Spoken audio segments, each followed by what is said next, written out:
Kanchipuram వకుడా silks నాణ్యత మా ప్రాధాన్యత. మదీనాగూడ, మియాపూర్, హైదరాబాద్ లో త్వరలో శుభారంభం.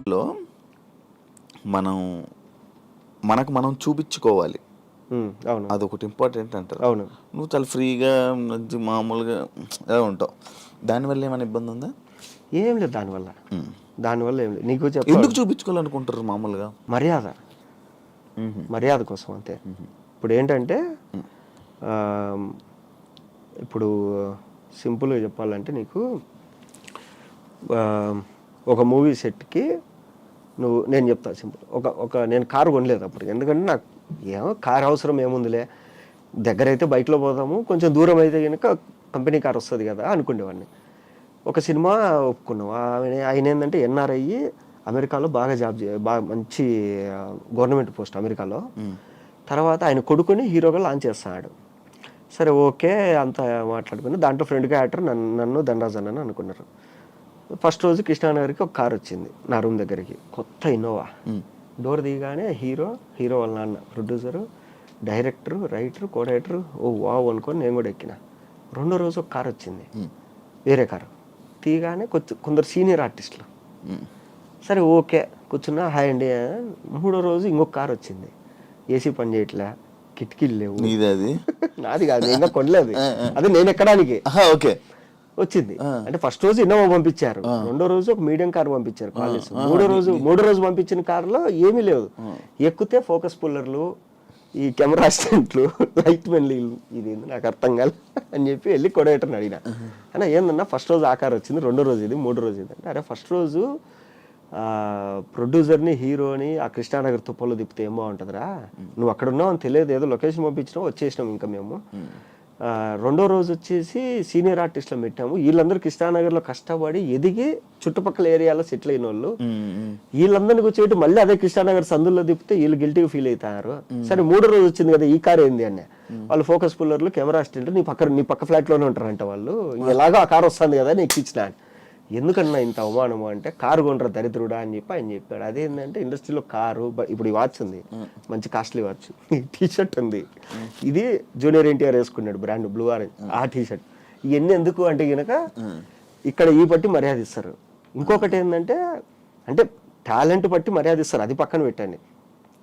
ఇంకొకటి ఏంటంటే మన ఇండస్ట్రీలో మనం కొట్టుకునే స్ప్రే ఉంటుంది కదా, పర్ఫ్యూమ్ బట్టి కూడా రెస్పెక్ట్ వస్తుంది. ఒకసారి నేను మా ఫ్రెండ్ నేను పర్ఫ్యూమ్ కొట్టుకున్నా, వాడు పర్ఫ్యూమ్ లేదురా అని, సరే నాదే కొట్టుకో అన్నాడు. వెళ్ళగానే ఒక ఆయన ఇద్దరికి షేక్ హ్యాండ్ ఇచ్చి, ఏంది ఇద్దరు ఒక పర్ఫ్యూమ్ కొట్టుకున్నారు, లేవా పర్ఫ్యూమ్లో అన్నాడు. ఇప్పుడు ఈ అమ్మ ఏంది ఇది ఇట్లా కూడా ఉంటుందా అనిపించింది నాకు.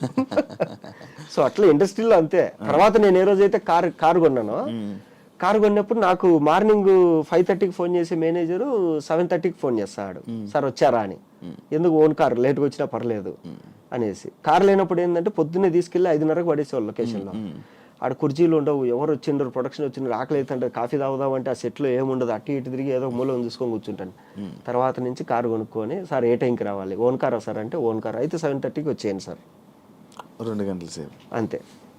అట్లా ఇవి ప్లస్ అంతే, ఏం లేదు. మామూలుగా ఏదైనా కానీ డబ్బు నోడికి విలువ ఇస్తారు. కాదు, కృష్ణానగర్ అని ఎందుకంటారు? నార్మల్గా ఇండస్ట్రీ అనగానే కృష్ణానగర్ అని ఎందుకంటారు? ఎదిగింది అక్కడే కదా. ఇప్పుడు సారథి స్టూడియోకి, అన్నపూర్ణ స్టూడియోకి, పద్మాలయ స్టూడియోకి దగ్గర.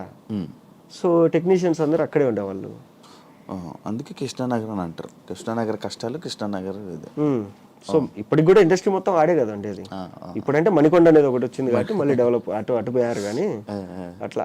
ఓకే, నీ ఇండస్ట్రీ జర్నీలో ఏం నేర్చుకున్నావు నీ లైఫా? డబ్బులు ఉన్నప్పుడు మిగిలించుకోవాలి ఫస్ట్ పాయింట్.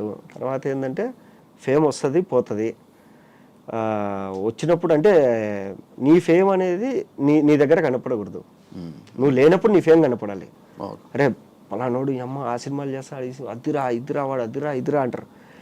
ఇంత విన్న వాళ్ళు నువ్వు వచ్చినప్పుడు నిన్ను చూస్తే ఫుల్ ఆపోజిట్ ఉండాలి, మామూలుగా ఉండాలి. ఇప్పుడు నేను ఇప్పటికి కూడా మణికొండలో స్కూటీ వేసుకొని తిరుగుతాంట, టీ స్టాల్కి మామూలుగా వెళ్తుంటా, రోడ్ సైడ్ పానీపూరి తింటాంట, అక్కడ ఎక్కడ దోశలు ఫేమస్ అంటే కనుక వెళ్ళిపోయి మాదాపూర్ ఫుడ్ స్ట్రీట్లో రోడ్డు మీద తిరుగుతా తింటాంట. సో నాకేంటంటే ఓకే, డబ్బులు ఉన్నప్పుడు బాగా రిచ్గా ఉంటాము, డబ్బులు లేనప్పుడు ఏం చేస్తావు? అదేదో డబ్బులు ఉన్నా లేకున్నా ఒకటేలాగా ఉన్నావు అనుకో, మామూలుగా నీకు అది అలవాటు అయిపోదు మనకి. అలవాటు అయిపోతుంది. ఉన్నప్పుడు అలాగే తినొచ్చు, లేనప్పుడు కూడా అది. అవును, పెద్ద తేడా అనిపించదు. ఇప్పుడు అజిత్ గురించి చెప్తారు. అక్కడ ఏంటంటే అజిత్ ఒక సెట్లోకి వెళ్ళిపోయి అటు ఇటు తిరుగుతూ వెళ్తానే ఒక లైట్ అంతా సెట్ చేసి కూర్చోన్నాడంట. వెళ్ళి ఈయన పక్కన ప్లేస్ ఉంటే కూర్చొని బాబాయ్ ఒక బీడీ ఉంది అన్నాడంట. ఉంది సార్ అంటే బీడీ ఇస్తాను, ఆ బీడీ తీసుకొని నేను ఆగినాడంట. ఆ లైట్ మెన్ వచ్చి అజిత్ సార్ నా పక్కన కూర్చొని బీడీ అడిగాను నన్ను అంటాడు. ఆయనకి ఏది బీడీ తాగాలనిపించింది, ఈయన కావాలంటే ఎక్కడి నుంచో తెప్పించుకోవచ్చు. తిరుగుతున్నాడు, ఒక ఆయన బీడీ తాగుతా కనపడినాడు. ఓకే బాబాయ్ బీడీ ఉంది అన్నాడు, ఉంది అన్నాడు, ఇచ్చాడు. మామూలుగా ఇప్పుడు అజిత్ గురించి మనం ఏమన్నా బైక్ వేసుకొని మామూలుగా తిరుగుతాడు అట్లా. సో నువ్వు నీలాగుంటే నీకు పేరు వచ్చినప్పుడు ఇదంతా ఉపయోగపడుతుంది. నీ డ్రెస్సింగ్ గురించి మాట్లాడావు కాబట్టి దానికి నా గురించి బాగా గుర్తొచ్చింది. ప్రతి ఒక్కటి ఐరన్ నీట్గా పద్ధతిగా. బిగ్ బాస్లో నేను చూశాను, ప్రతి ఒక్కటి ఐరన్. ఇటుకి ఇలా పెడతావు, ఇలా చేస్తావు, మళ్ళీ అలా తీసి అలా పెడతావు. ఏంటి అంత ఇది? చిన్నప్పుడు బట్టలు లేవు కాబట్టి, అంటే చిన్నప్పుడు ఏంటంటే చాలా తక్కువ కనిపించేవాళ్ళు ఇంట్లో.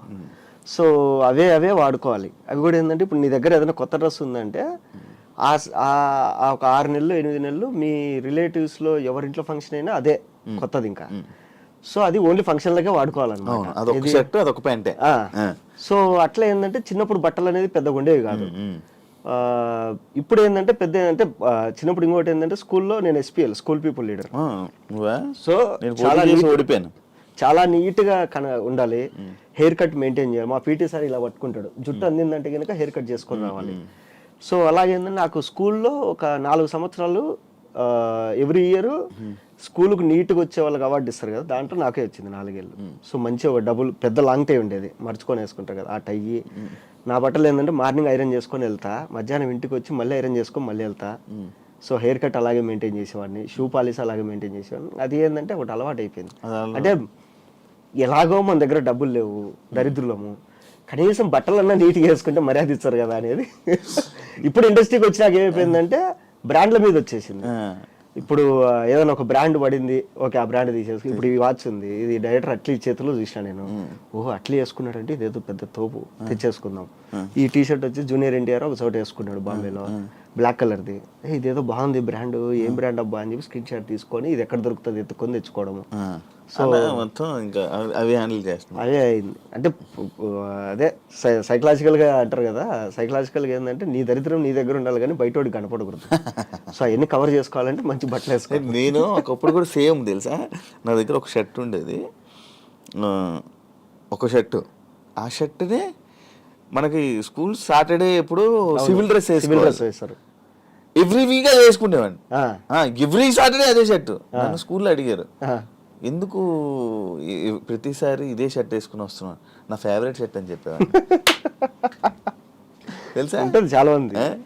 నా ఫేవరెట్ షర్ట్ అది, అందుకే నేను ఎవ్రీ వీక్ అదే వేసుకుంటాను. ఎందుకో నాకు మంచిగా అనిపిస్తుంది షర్ట్ వేస్తా అని చెప్పుకున్నాను. నాకు ఇప్పటికీ ఇంట్లో మొత్తం నా క్లాజెట్ అంతా బట్టలతో నిండిపోయింది. ఇప్పుడు నేను బట్టలు కొనుక్కోవట్లేదు కొద్ది రోజుల నుంచి, ఎందుకంటే బట్టలు పెట్టుకోవడానికి స్థలం లేదు ఇంట్లో. అన్ని బట్టలు కొనేసిన, అన్ని ఉన్నాయి. కానీ దరిద్రం ఏంట్రా అంటే ఒక 2 షర్ట్లు ఉంటాయి ఫేవరెట్, యాడికి పో అదే. మా వైఫ్ అయితే అరే నువ్వు ఆ షర్టు పడేస్తావా, మనకు ఉంటది అది. అవును నిజమే, ఎన్నో ఉంటాయి బట్టలు, కబోర్డ్ అంతా ఉంటది. కానీ మనం అదే, నాకు రెడ్ కలర్ టీషర్ట్ ఒకటి ఉంటుంది ఫుల్ స్లీవ్స్ ది, అదైతే ఇంకా ఎప్పుడు చూడ అదే వేసుకుంటాయి ఎక్కడికైనా బయటికి వెళ్ళాలంటే అట్లా. అండ్ ఇంకోటి, ఫస్ట్ లో నువ్వు ఫోన్ చేసి నేను ఎత్తలేదన్నావు కదా. అవును, నా ఫోన్ ఎందుకు ఎత్తేవాడు కాదు. ఒకప్పుడు యాంకర్ శివాతో ఇంటర్వ్యూ అంటే వాడి జీవితం సంక్రాంతి పోయేది. అంటే నువ్వు పట్టుకోవడం అలాంటి వాళ్ళని పట్టుకునేవాడు. సో అలాంటి టైంలో నేను అంటే నీ ఇంటర్వ్యూ వచ్చిందంటే వెయిట్ చేసేవాళ్ళం. ఇప్పుడు నార్త్ ఇండియాలో కొంతమంది ఉంటారు అనమాట, అర్ణబ్ గోస్వామి, తర్వాత ఆస్కాతాలు అదే ఉంటాయి. వాళ్ళు ఇంటర్వ్యూ పిలిచారంటే వాడి కెరీర్ బిస్కెట్, వాడిని వేసి పడేస్తారు ఈరోజు అని.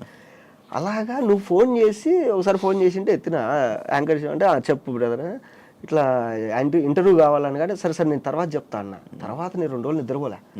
యాంకర్ శివ నాకు ఫోన్ చేసి ఇంటర్వ్యూ కావాలన్నాడంటే నా గురించి ఏం ఇన్ఫర్మేషన్ ఉంది వాడి దగ్గర, ఏ రికార్డులు పెట్టుకున్నాడు, మనం ఏ తప్పు చేయలేదే, అయినా వీడి ఫోన్ చేసి అడుగుతాడంటే ఏదో ఉంది వీడి దగ్గర నాది, అది ఏమై ఉంటది అమ్మా, ఎందుకు ఊరికి అనవసరంగా కెరీర్ పోగొట్టుకోవడం. తర్వాత బిగ్ బాస్ లో నువ్వు కలిసిన తర్వాత ఓకే, తర్వాత మనం చేద్దాం అనుకుంటే కూడా చాలా రోజులు అయింది, సంవత్సరం దాటిపోయింది. సంవత్సరం 2 ఏళ్ళు అయింది. ఇప్పుడు 2 ఏళ్ళ నుంచి మనం అనుకుంటున్నాం కానీ సగం ఇంటర్వ్యూలు నాకు అలాగే పోయినాయి.